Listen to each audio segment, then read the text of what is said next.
Top 10 movie scenes where justice was served. Hello everyone and welcome to our YouTube channel. Are you a fan of movies that deal with crime or mysteries that need to be solved by the court? Well, if you are, I'm sure you will be entertained by our topic today. In this video, we will reveal some movie scenes dealing with justice.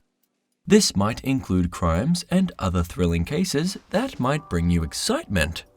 So watch at your own risk. I'm sure we are all happy when someone receives adequate justice for the crime they have committed. So that's why we will be covering some scenes from movies in relation to this topic. So it's time to relax while I show you the top 10 movie scenes where justice was served. Number 10, To Kill a Mockingbird. Gregory Peck gives a seminal performance as Atticus Finch, arguably the most famous fictional lawyer in American history. This dramatic scene from closing arguments with Finch begging the jury to do their duty has likely been the inspiration for countless future attorneys going to law school. In this court scene, Atticus Finch cross-examines Mayella Ewell, the woman bringing the sexual assault charges against Atticus's client, Tom Robinson. Mayella has testified that Tom choked her, and Atticus attempts to show the court why that version of events was impossible. Number 9, A Few Good Men. You can't make a list of awesome courtroom scenes without including this one, because if you don't, then everyone will ask, what about the scene from A Few Good Men with Tom Cruise and Jack Nicholson? The film revolves around the court-martial of two US Marines charged with the murder of a fellow Marine and the tribulations of their lawyers as they prepare a case to defend their clients.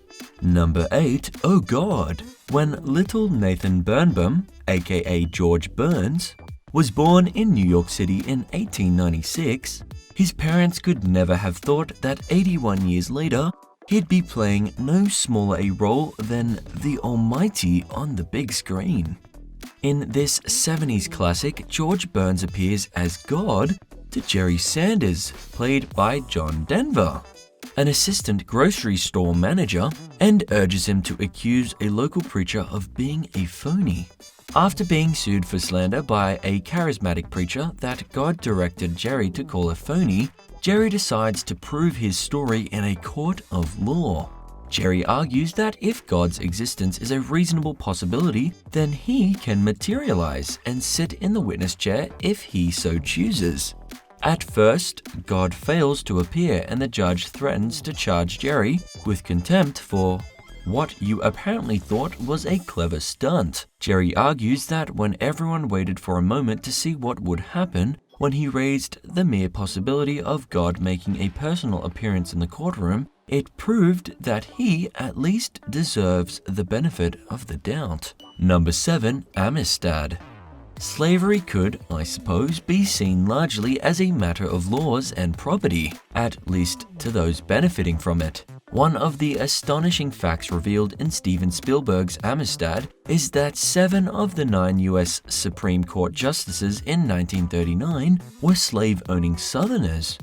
His new film centers on the legal status of Africans who rise up against their captors on the high seas and are brought to trial in a New England court. Slavery itself is not the issue. Instead, the court must decide whether the defendants were born of slaves, in which case they are guilty of murder, or were illegally brought from Africa and therefore had a right to defend themselves against kidnapping. Sir Anthony Hopkins portrays John Quincy Adams, arguing before the United States Supreme Court in the famous 1841 freedom suit of United States versus the Amistad Africans. Adams, who won the case for his clients, was at the time of the oral arguments both a former president of the United States and current member of the House of Representatives. If the courtroom seems unusually cramped, it's because for many years the Supreme Court was housed in a small space on the ground floor of the United States Capitol. The court didn't move to its current column-flanked home until 1935. Number 6, My Cousin Vinny. While heading for college, Bill and Stan are arrested in Alabama when circumstances point to them as having murdered a convenience store clerk.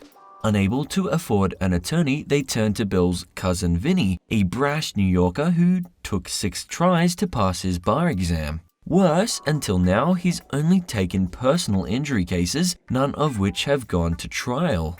Dragging along his even more abrasive fiancée, Mona Lisa Vita, Vinny will have to straighten up fast and keep out of jail himself if he's going to win the case. Believe it or not, this is one of the most realistic courtroom movies out there in terms of actual courtroom procedure. Strip away the comic performance and the actual attorney arguments aren't that different from what you'd find at a real trial. On the bench is, of course, Fred Gwynne, known for playing Herman Munster as Judge Chamberlain Haller.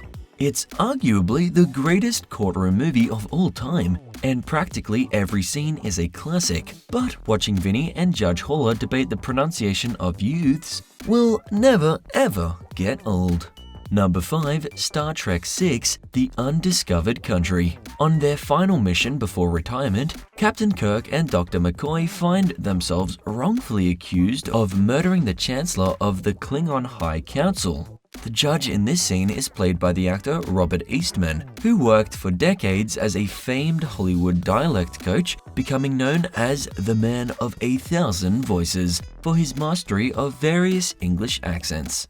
And for you Trek nerds, if Kirk and McCoy's defense attorney seemed familiar, it's because he's played by actor Michael Dorn, who also portrayed Worf in Star Trek: The Next Generation, with most fans considering the character in the movie to be Worf's grandfather. Number 4. Bananas. Nebish Fielding Mellish works as a product tester for a large corporation in New York. His relationship with Nancy, a social activist, is the first he's had in quite some time. So when Nancy breaks up with him, she knows something is missing, but is unable to put her finger on exactly what that is. Fielding believes that the way to win her back is to get into activism, more specifically to move to the Latin American Republic of San Marcos, where the elected president was assassinated and replaced by General Emilio M. Vargas, a military director.